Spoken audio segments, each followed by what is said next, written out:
Hello, അസ്സലാമു അലൈക്കും. എന്തൊക്കെയുണ്ട് വിശേഷങ്ങളൊക്കെ? സുഖം തന്നെയല്ലേ? പിന്നെ എല്ലാവരും കമൻ്റ് ഇടാൻ മറക്കരുത് കേട്ടോ. വിശേഷങ്ങളും വിവരങ്ങളൊക്കെ പറഞ്ഞിട്ട് കമൻ്റ് ഇടണം കേട്ടോ. ഇപ്പോൾ ആർക്കും പഴയ പോലെ ആരും വ്യൂസൊക്കെ കുറവായി പോയി. എന്താ സംഭവം എന്നറിയില്ല. ഞാനൊരു ഇടവേള എടുത്തുകൊണ്ടാണോ എന്തെന്നറിയില്ല.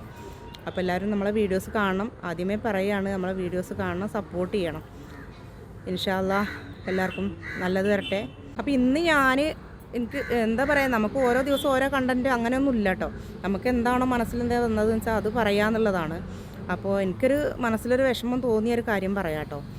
നമ്മുടെ വീട്ടിലൊക്കെ മിക്ക വീട്ടിലും ചിലപ്പോൾ പ്രായമായ ആളുകൾ, അതല്ലെങ്കിൽ ജന്മന ശരീരം തളർന്ന ആളുകൾ, അല്ലെങ്കിൽ മുതിർന്ന ആളുകൾ, മാതാപിതാക്കൾ, ആരെങ്കിലുമൊക്കെ പ്രായമായവരൊക്കെ ഉണ്ടാവും.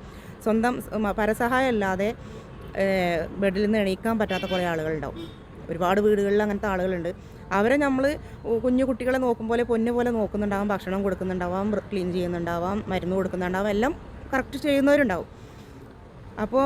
പക്ഷേ എനിക്ക് തോന്നിയിട്ടുള്ളത്, നമ്മളാരെങ്കിലും ഇപ്പോഴത്തെ കാലത്ത് ഈ മൊബൈൽ ഫോണും അല്ലെങ്കിൽ നമ്മുടെ തിരക്കും എല്ലാം ഉപേക്ഷിച്ച് ഒരു 10 മിനിറ്റ് അവരെ കൂടെ നമ്മൾ ആരെങ്കിലും ഇരിക്കാൻ ശ്രമിച്ചിട്ടുണ്ടോ?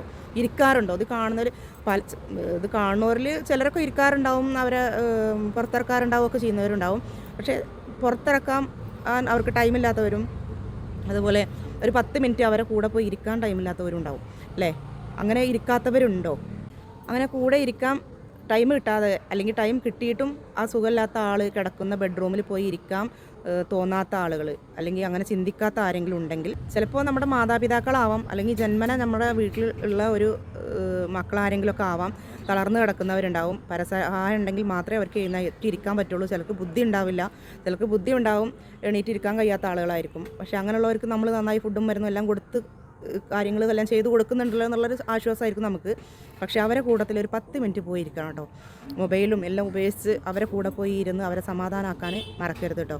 പിന്നെ എൻ്റെ സൗണ്ട് എന്തോ ദൂരെ നിന്ന് കേൾക്കുന്ന പോലെയൊക്കെ തോന്നുന്നുണ്ടെങ്കിൽ ക്ഷമിക്കണം.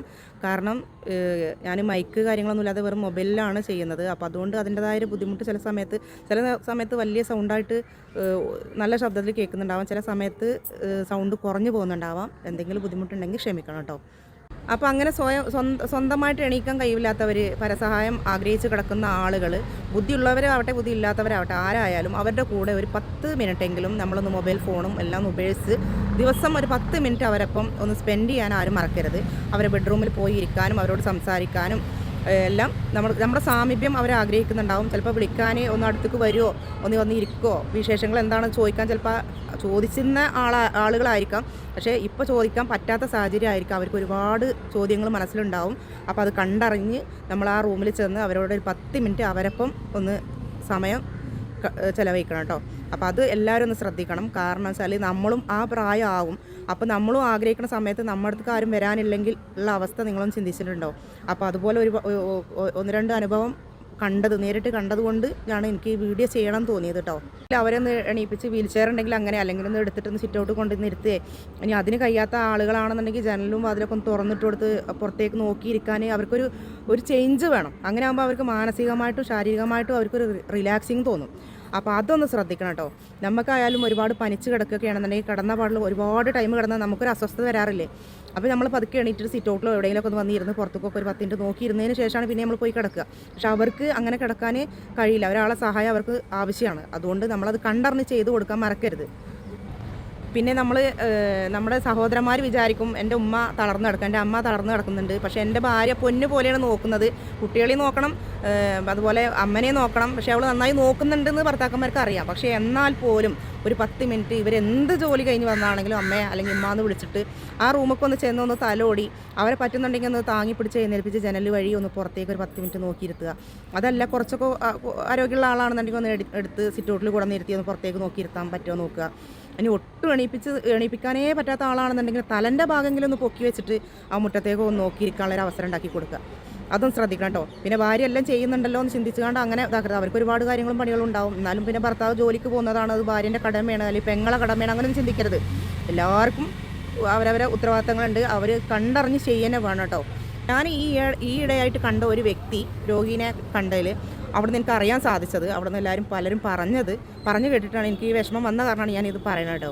അവർ പറഞ്ഞത് ഈ ഒരു രോഗിക്ക് ഒരുപാട് മക്കളും കാര്യങ്ങളും എല്ലാം ഉണ്ട്, മക്കളും മരുമക്കളൊക്കെ മത്സരമാണ് നോക്കാൻ. പക്ഷേ ഈ മത്സരം കാരണം ആരെയും കണ്ടെത്തുന്നില്ല. നീ അവരെത്തിയാൽ തന്നെ മരുന്ന് കൊടുക്കുന്നുണ്ട്. പക്ഷേ ഈ രോഗിയെ ആഗ്രഹിക്കുന്ന സമയത്ത് ഇവർ ഒന്ന് അടുത്തിരിക്കാനോ അല്ലെങ്കിൽ ഒന്ന് വിളിക്കാനോ, എന്നിട്ട് അവിടെ എന്തെങ്കിലും ഒരു സൗണ്ട് ഉണ്ടാക്കിയാൽ മതി, അപ്പോൾ ഓടി വരാം. പക്ഷേ സൗണ്ട് ഉണ്ടാക്കിയാൽ ഇവർ ഓടി വരുന്നില്ല. അത് ഒറ്റയ്ക്ക് എണീറ്റ് മൂത്രയിക്കാനോ വെള്ളത്തിനോ എന്തിനൊക്കെ എണീറ്റ് വീഴുന്നു, കയ്യും കാലൊക്കെ ഒടിയുന്നു, അങ്ങനത്തെ പ്രശ്നങ്ങളുണ്ടായി.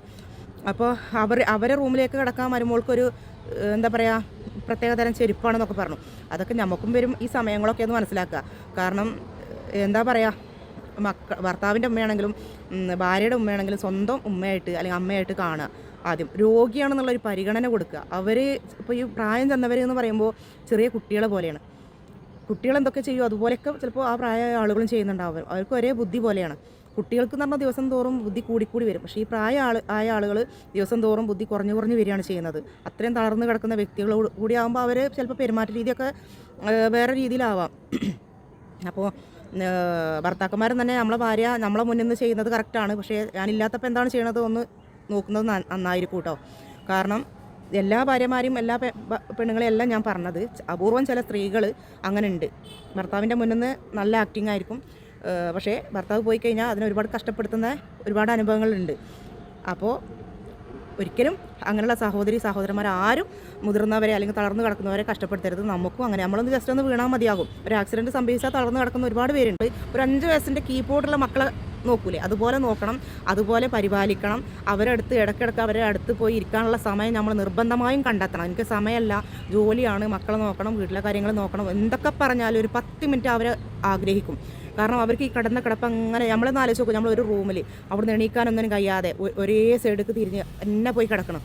ചിലപ്പം അവർ തിരിച്ചു മറിച്ചൊക്കെ കിടത്തുന്നുണ്ടാവാം, പക്ഷേ അവർ ആഗ്രഹിക്കുന്നുണ്ട് മറ്റുള്ളവരെ സ്നേഹമുള്ള കുറച്ച് വാക്കുകൾ, ഒരു തലോടൽ, സംസാരങ്ങൾ, ഇതൊക്കെ എല്ലാ ആളുകളും ആഗ്രഹിക്കുന്നുണ്ട്.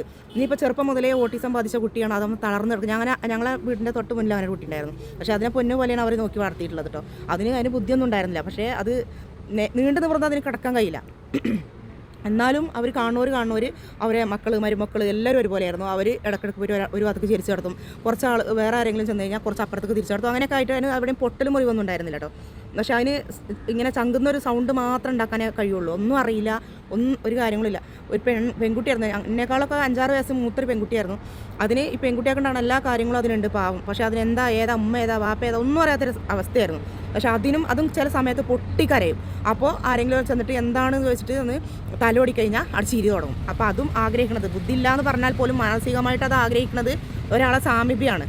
അപ്പോൾ ബുദ്ധി ഉണ്ടായി ഒരു കാലത്ത് എണീറ്റ് നടന്ന് ആ വീട് ഭരിച്ചിരുന്ന ഒരു വ്യക്തി പെട്ടെന്ന് തളർന്നു കഴിഞ്ഞാൽ അതിനെ മറ്റുള്ളവർ അവോയ്ഡ് ചെയ്യുമ്പോഴും, എൻ്റെ റൂമൊക്കെ വരുമ്പോൾ ഒരു ചെരുപ്പ് വേറൊരു ചെരുപ്പൊക്കെ ഇട്ട് വരിക, ഗ്ലൗസൊക്കെ ഇട്ട് വരുമ്പോൾ അത് അത്രയും വലിയ കേടോ പ്രശ്നങ്ങളൊന്നുമില്ല. അതൊക്കെ അങ്ങനെയൊക്കെ കുറേ ആളുകൾ അമ്മമാരൊക്കെ കാട്ടുന്നത് കണ്ടു. നമുക്ക് എപ്പോഴാണ് അതേ അവസ്ഥയ്ക്ക് നമ്മൾ എത്തുകയെന്ന് പറയാൻ പറ്റൂല.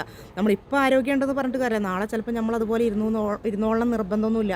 ഇനിയിപ്പോൾ നമ്മൾ ആരോഗ്യത്തോടെ ജീവിക്കുകയാണെങ്കിൽ പോലും പ്രായമാകുന്നൊരു സമയം നമുക്കും വരും. നമ്മളിപ്പോൾ നിൽക്കുന്ന സ്ഥാനത്ത് നമ്മുടെ മക്കൾ വരും, ആ കിടക്കുന്ന ആളെ സ്ഥാനത്ത് നമ്മൾ വരും. അപ്പോൾ അതൊക്കെ ഒന്ന് ആലോചിക്കുന്നത് നല്ലതാണ്. അങ്ങോട്ടും ഇങ്ങോട്ടും ഒന്ന് ഡിസ്കസ് ചെയ്ത് സംസാരിക്കുന്നതൊക്കെ നല്ലതാണ്. ഉമ്മാൻ്റെ അടുത്ത് അല്ലെങ്കിൽ അമ്മൻ്റെ അടുത്ത് അച്ഛൻ്റെ അടുത്ത് ഒരു 10 മിനിറ്റ് ഇരിക്കണമെന്ന് ഭർത്താവ് ഭാര്യനോടും പറഞ്ഞു കൊടുക്കണം, ഭാര്യയും ഭർത്താവും പറഞ്ഞ് മനസ്സിലാക്കുകയും വേണം. മാത്രമല്ല ഭാര്യ പൊന്നുപോലെ നോക്കുന്നുണ്ടെന്ന് വിചാരിച്ചിട്ട് ഭർത്താക്കന്മാർ ഉമ്മാൻ്റെയും ബാപ്പാൻ്റെയും അടുത്ത് പോവാതിരിക്കരുത്. അവരെ അടുത്ത് പോയി അവരെ കുറച്ച് നേരം ചാരി ഇരുത്താനും അവരെ തിരിച്ചും മറിച്ചും കിടത്താനും അവരോട് സംസാരിക്കാനും തമാശകൾ പറയാനും ഒക്കെ നമ്മൾ ചിരിച്ച് കളിച്ച് നിൽക്കാം. എല്ലാവരും ഒന്ന് ശ്രമിക്കണം കേട്ടോ, ശ്രദ്ധിക്കണം കേട്ടോ. ഞാൻ ഇങ്ങനെ 1-2 അനുഭവങ്ങൾ എനിക്ക് എൻ്റെ കണ്ണുമുന്നിൽ കണ്ടപ്പോൾ എനിക്ക് തോന്നി ഇങ്ങനെ ഒരു വീഡിയോ ഇടണം തോന്നിയ കാരണമാണ്. പിന്നെ ചിലരൊക്കെ ഇങ്ങനെ സംസാരിക്കും ചെയ്യുമല്ലോ, അങ്ങനെയാണ് ചെയ്യണത് ഇങ്ങനെയാണ് ചെയ്യണത്, അവർക്ക് ഭയങ്കര ഒരു അറപ്പ് പോലെയാണ്. പക്ഷേ അത് നല്ല വൃത്തിയിൽ അതിനെ ഡെയിലി വന്നിട്ട് അതിൻ്റെ മകൾ കുളിപ്പിച്ച് വൃത്തിയാക്കുന്നുണ്ട്. അപ്പോൾ അതിനൊരു വൃത്തികേടോ ഒന്നുമില്ല, നല്ല ഫ്രഷായിട്ട് നല്ല റൂമിലാണ് കിടക്കുന്നത്. അപ്പോൾ അതിനെ അവോയ്ഡ് ചെയ്യേണ്ട കാര്യമൊന്നുമില്ല. പിന്നെ അതുപോലെ അതിന് ചായ വെള്ളമോ ചോദിച്ചാൽ കൊടുക്കില്ല, കാരണം മൂത്രം ഒഴിക്കേണ്ടി വരും, എങ്ങനെയൊക്കെ പറഞ്ഞു എന്നൊക്കെ പറയുമ്പോൾ അതൊക്കെ കേൾക്കുമ്പോൾ നമുക്ക് ഭയങ്കര വിഷമമാണ്. അപ്പോൾ അങ്ങനെ ഒരിക്കലും ആരും ചെയ്യരുത്. ഈ അമ്മൻ്റെ കാര്യം എന്നല്ല, ഏതൊരു അമ്മമാരാണെങ്കിലും ഉമ്മമാരാണെങ്കിലും അച്ഛന്മാരാണെങ്കിലും ആരാണെങ്കിലും ഒരിക്കലും അവരെ അവോയ്ഡ് ചെയ്യരുത്. അവർക്ക് നമ്മളെ കുഞ്ഞു മക്കളെ നോക്കണം അതേപോലെ നോക്കാൻ എല്ലാ സഹോദരന്മാരും തയ്യാറാവണം എന്നാണ് എനിക്ക് പറയാനുള്ളത് കേട്ടോ. പിന്നെ വീഡിയോക്ക് സൗണ്ടിന് എന്തെങ്കിലും കേൾക്കാൻ ബുദ്ധിമുട്ടുണ്ടെങ്കിൽ ക്ഷമിക്കണം. മൈക്ക് അല്ലാത്തതുകൊണ്ടാണ്, ഇങ്ങനെ ക്യാമറയിൽ തന്നെ പറഞ്ഞ കാരണമായിരിക്കാം ചിലപ്പോൾ സൗണ്ടിന് എന്തെങ്കിലും ബുദ്ധിമുട്ടൊക്കെ തോന്നിയിട്ടുണ്ടാകും, ക്ഷമിക്കണം. പിന്നെ നമ്മളെ വീഡിയോ സബ്സ്ക്രൈബ് ചെയ്യാത്തവരുണ്ടെങ്കിൽ സബ്സ്ക്രൈബ് ചെയ്യാനും ലൈക്ക് ചെയ്യാനും ഷെയർ ചെയ്യാനും കമൻറ്റ് ചെയ്യാനൊക്കെ മറക്കരുത്. പിന്നെ അതുപോലെ തന്നെ നമുക്ക് 2025 എല്ലാവർക്കും നല്ല സന്തോഷം സമാധാനമുള്ളൊരു വർഷമായി മാറട്ടെ. പിന്നെ എനിക്ക് ഇന്ന് ഞാൻ പറഞ്ഞിരുന്നല്ലോ, എൻ്റെ യൂട്യൂബ് ചാനൽ സക്സസ് ആയി വരികയാണെന്നുണ്ടെങ്കിൽ എനിക്ക് കുറച്ച് ഒരുപാട് കാര്യങ്ങൾ ചെയ്യാനുണ്ട് പാവപ്പെട്ടവർക്ക് വേണ്ടിയിട്ടൊക്കെ. കാരണം നമ്മളും ഗതികെട്ട അവസ്ഥയാണ്. അതിപ്പോൾ എൻ്റെ വീട് കണ്ടില്ലേ, ഇത് വാടക വീടാണ്, സ്വന്തമായിട്ടൊരു സെൻറ്റ് സ്ഥലം പോലും ഇല്ല. പക്ഷേ അതൊക്കെ വഴി ഉണ്ടായിക്കോളും, അൽഹംദുലില്ലാ, ആരോഗ്യത്തിന് കേടൊന്നുമില്ല. അപ്പോൾ നമ്മുടെ ചാനൽ സക്സസ് ആയി കിട്ടണമെന്നുണ്ടെങ്കിൽ ഒരുപാട് ആളുകളുടെ വയറ് നിറക്കണം എന്നൊരാഗ്രഹം ഉണ്ടായിരുന്നു. പാവപ്പെട്ട ആളുകളെ കണ്ടുപിടിച്ച് അവർക്ക് ഭക്ഷണം കൊടുക്കണം എന്നൊരാഗ്രഹം ഉണ്ടായിരുന്നു. അത് ഇന്ന് ചെയ്യണമെന്നൊരായിരുന്നു. പക്ഷേ ബൈ ചാൻസിൽ ഇന്ന് നമ്മുടെ സാഹചര്യം കൊണ്ട് ഇന്ന് സാധിച്ചിട്ടില്ല. പക്ഷേ ഇൻഷാ അല്ലാഹ് ഞാൻ എത്രയും പെട്ടെന്ന് കുറച്ച് പേർക്കെങ്കിലും എന്നെക്കൊണ്ട് കഴിയാവുന്ന ഒരു ഭക്ഷണം ഉണ്ടാക്കി കൊടുക്കണമെന്നാണ് വിചാരിച്ചിട്ടുള്ളത്. അപ്പോൾ നമ്മളെക്കൊണ്ടൊരു 10 ചോറ് ഒരാൾക്ക് 10 പേർക്ക് കൊടുക്കാൻ പറ്റുകയാണെങ്കിൽ അതിൻ്റെ അത്ര സന്തോഷം ദുനിയാവിൽ വേറെ ഒന്നുമില്ല എന്നാണ് ഞാൻ വിചാരിക്കുന്നത്. അതുകൊണ്ട് ഇൻഷാ അല്ലാഹ് എത്രയും പെട്ടെന്ന് ഞാൻ അത് ചെയ്യും. അപ്പോൾ നിങ്ങളെല്ലാവരും സപ്പോർട്ടും ദുആയും പ്രാർത്ഥനയും എൻ്റെ മക്കളെയും കൂടെ ഉണ്ടാവണം. അപ്പോൾ ഇനി മുതൽ ഒരുപാട് ആളുകൾ സബ്സ്ക്രൈബ് ചെയ്തു, ലൈക്ക് ചെയ്തു, ഷെയർ ചെയ്തു, കമൻറ്റ് ചെയ്തു. ഒരുപാട് നമ്മളൊരു സ്വന്തം കൂടപ്പിറപ്പിനെ പോലെ കണ്ട കുറേ ആളുകളുണ്ട് ഇതിൽ. അവരോടൊക്കെ ഒരുപാട് നന്ദി. വീണ്ടും വീണ്ടും പറയുകയാണ്, ഒരുപാട് മനസ്സ് തട്ടിയിട്ടുള്ള നന്ദി. അപ്പോൾ ഇനിയും എനിക്ക് വീഡിയോസ് ഇടണം എന്നുണ്ടെങ്കിൽ നിങ്ങളെപ്പോലുള്ള എൻ്റെ സഹോദരന്മാരുടെ സപ്പോർട്ട് വേണം. എന്നെ ഒരുപാട് താത്തമാരും ഒരുപാട് ജ്യേഷ്ഠത്തിമാരും ആങ്ങളമാരും എല്ലാവരും ഒരുപാട് കമൻറ്റ് ചെയ്തിട്ടുണ്ട്. ഒരുപാട് നന്ദിയിട്ട് അതിനൊക്കെ പ്രത്യേകിച്ച് കാര്യം പേരെടുത്ത് പറയുന്നില്ല. ഒരുപാട് നന്ദി. അപ്പോൾ ഇനി നിങ്ങളെ സപ്പോർട്ടും കാര്യങ്ങളൊക്കെ ഉണ്ടെന്നുണ്ടെങ്കിൽ എനിക്ക് മുന്നേറാൻ പറ്റും. അപ്പോൾ ഇൻഷാ അല്ലാഹ് അസ്സലാമു അലൈക്കും. അടുത്ത വീഡിയോ ആയിട്ട് ഞാൻ നാളെ വരാം. എൻ്റെ വീഡിയോ എല്ലാവരും തമ്മിൽ ഷെയർ ചെയ്യാനും സബ്സ്ക്രൈബ് ചെയ്യാനും ലൈക്ക് ചെയ്യാനൊന്നും മറക്കരുത്. വീണ്ടും വീണ്ടും പറഞ്ഞുകൊണ്ടിരിക്കുകയാണ്. അപ്പോൾ ഞാൻ അടുത്ത വീഡിയോ ആയിട്ട് ഞാൻ പിന്നെ വരാം. അസ്സലാമു അലൈക്കും.